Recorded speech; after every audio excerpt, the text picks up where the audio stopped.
Halo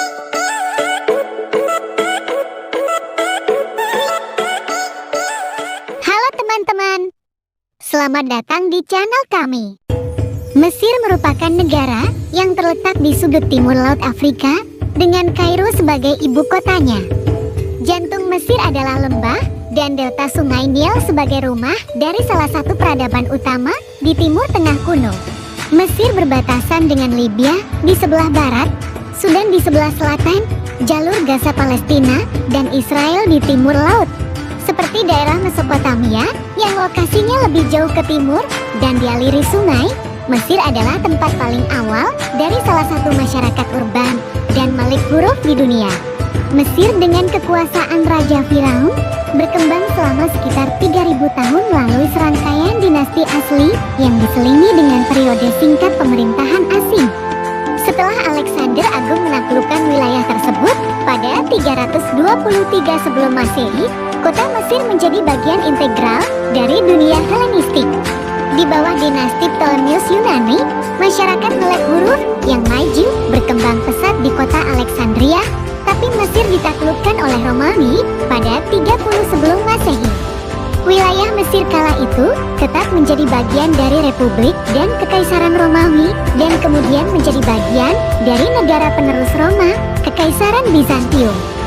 Hingga penaklukannya oleh tentara Muslim Arab pada tahun 639 sampai 642 Masehi. Mesir termasuk salah satu negara yang punya hubungan sangat baik dan dekat dengan Indonesia. Mereka bahkan jadi negara pertama di dunia yang mengakui kedaulatan dan kemerdekaan Indonesia pada tahun 1945. Masih banyak hal menarik lainnya tentang Mesir. Berikut adalah 6 fakta menarik negara Mesir yang harus teman-teman ketahui.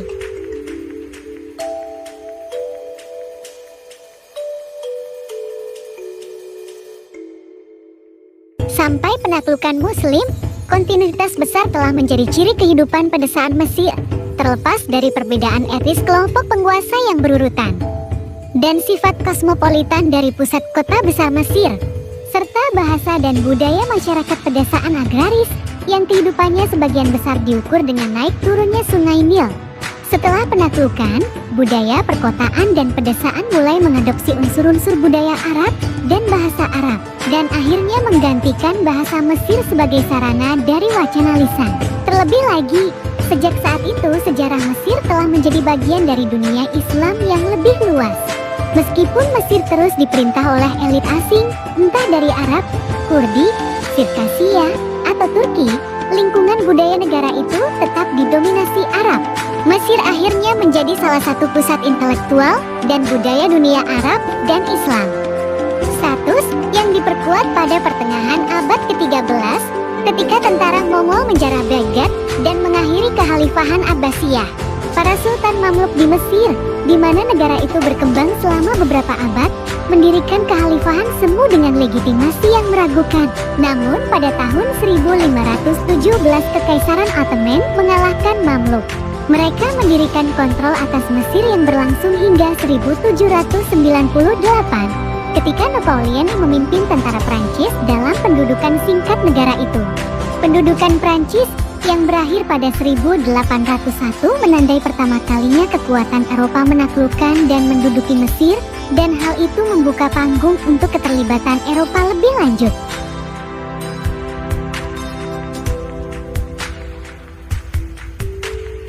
Wilayah Mesir yang strategis menjadikannya sebagai pusat jalur perdagangan antara Afrika, Eropa, dan Asia. Keunggulan ini semakin meningkat pada 1869 dengan dibukanya terusan Suez karena menghubungkan Laut Mediterania dengan Laut Merah. Kekhawatiran kekuatan Eropa yaitu Prancis dan Inggris yang merupakan pemegang saham utama di terusan Suez, dan untuk menjaga terusan karena alasan strategis dan komersial menjadi salah satu faktor terpenting yang mempengaruhi sejarah Mesir selanjutnya. Inggris menduduki Mesir pada 1882 dan terus memberikan pengaruh yang kuat di negara itu sampai setelah Perang Dunia II, yaitu 1939 hingga ke 1945.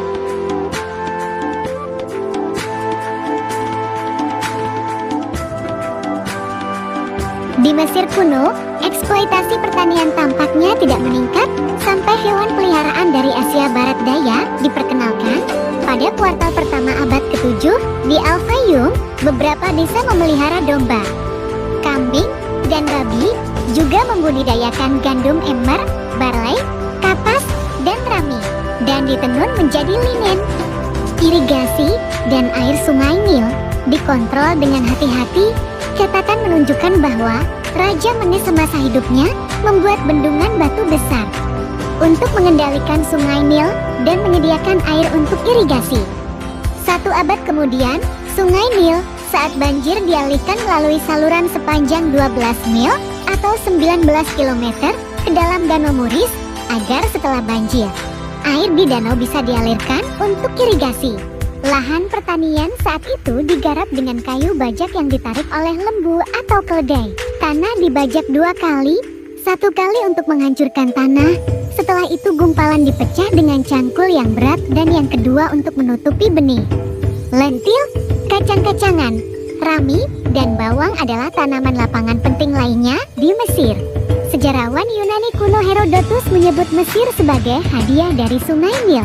Memang, produktivitas pertanian negara yang kaya, salah satu produsen makanan utama di kawasan itu telah lama mendukung populasi pedesaan yang besar yang mengabdikan diri untuk mengolah tanah. Tetapi Mesir saat ini, sebagian besar adalah perkotaan. Ibu kota, Kairo adalah salah satu aglomerasi perkotaan terbesar di dunia.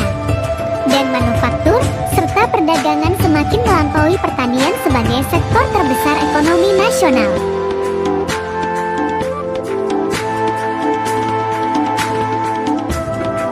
Penggambaran perjamuan dapat ditemukan dalam lukisan dari kerajaan lama maupun kerajaan baru Mesir.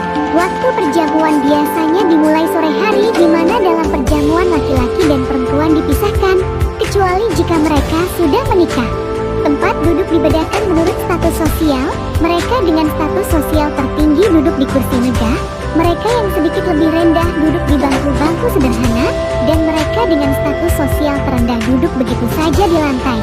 Sebelum makanan disajikan, disediakan kobokan yang diberi pewangi, lemak beraroma bunga dinyalakan untuk menyebarkan bau yang menyenangkan atau untuk mengusir serangga. Bunga lili dan kalung bunga akan dibagikan. Setelah itu para penari, biasanya wanita, akan mulai menari, diiringi oleh musisi yang memainkan harpa, kecapi, drum, rebana, dan gentar. Biasanya ada banyak alkohol dan makanan disajikan besar-besaran, seperti sapi panggang utuh, bebek, angsa, merpati, dan terkadang ikan. Hidangannya seringkali terdiri dari semur yang disajikan dengan roti, sayuran segar, dan buah dalam jumlah besar. Untuk manisan ada kue yang dipanggang bersama kurma dan dimaniskan dengan madu. Dewi Hathor biasanya sering diseru selama pesta. Sementara itu, hidangan nasional Mesir yang terkenal adalah ful medames yang disajikan dengan potongan telur dan sayur-sayuran. Makanan pokok ini juga menjadi bagian umum dari masakan Lebanon, Suriah, Palestina, Yordania, Israel, Yaman, dan Arab Saudi. Tetapi dari sejarah masakan Mesir kuno, arkeolog menemukan bahwa dulu para pekerja di piramida Giza dibayar dengan roti dan bawang bombay.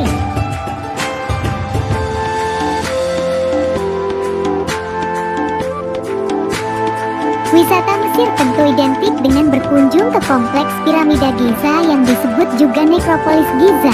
Monumen kuno yang termasuk 7 keajaiban dunia ini terletak sekitar 8 km ke padang pasir dari kota tua Giza di Nil, sekitar 25 km sebelah barat dan pusat kota Kairo. Selain berwisata untuk melihat piramida, turis bisa pergi ke kota Memphis sebagai ibu kota kuno nom pertama Mesir Hilir dan kerajaan lama Mesir. Fondasi kota ini dibangun sekitar tahun 2200 SM dan kemudian untuk periode singkat selama kerajaan baru dan pusat administratif di sepanjang sejarah kuno. Tempat menarik lainnya adalah Saqqara, sebuah situs pemakaman Mesir kuno yang terletak di Mesir, letaknya sekitar 30 km selatan kota Kairo. Di situs ini terdapat sebuah piramid bertangga tertua di dunia. Kemudian ada nekropolis Thebes yang merupakan sebuah nekropolis di tepi barat sungai Nil, seberang Thebes atau Luxor di Mesir Hulu. Tempat ini digunakan sebagai ritual pemakaman untuk sebagian besar Firaun, terutama selama kerajaan baru. Masih ada danau-danau Tosca yang baru terbentuk di Gurun Sahara, Mesir. Bendungan tinggi Aswan yang dibangun oleh Mesir pada tahun 1964 hingga tahun 1968. Menghasilkan Danau Nasser dengan ketinggian air maksimal 183 meter di atas permukaan laut. Pada 1978 Mesir membangun kanal Sadat Barat Laut dari Danau Nasser melalui Wadi Tosca guna membiarkan ketinggian air di atas 178 meter untuk dialirkan ke sebuah dataran rendah di sebelah selatan dataran tinggi Batu Karang Kloset. Secara total danau-danau Tosca meliputi luas sebesar 1.300 km persegi.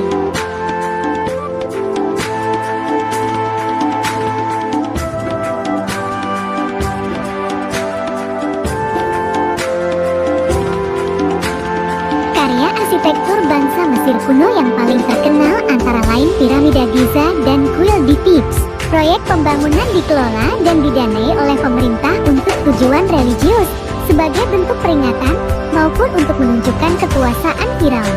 Bangsa Mesir kuno dikenal mampu membangun struktur batu dengan peralatan sederhana namun efektif, dengan tingkat akurasi dan presisi yang tinggi. Kediaman baik untuk kalangan elit maupun masyarakat biasa dibuat dari bahan yang mudah hancur seperti batu bata dan kayu. Karenanya tidak ada satupun yang tersisa saat ini. Kaum tani tinggal di rumah sederhana. Di sisi lain, rumah kaum elit memiliki struktur yang rumit. Beberapa istana kerajaan baru yang tersisa, seperti yang terletak di Malkata dan Amarna, menunjukkan tembok dan lantai yang dipenuhi hiasan dengan gambar pemandangan yang indah. Struktur penting seperti kuil atau makam dibuat dengan batu agar dapat bertahan lama.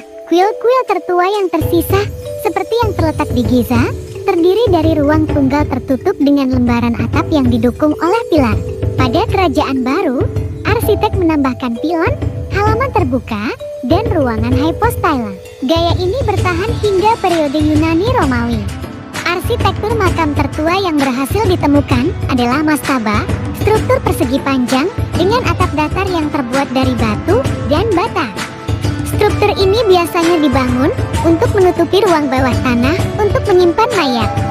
Nah, itulah fakta-fakta negara Mesir dengan berbagai keunikannya. Terima kasih sudah menonton, sampai jumpa lagi di video kami berikutnya.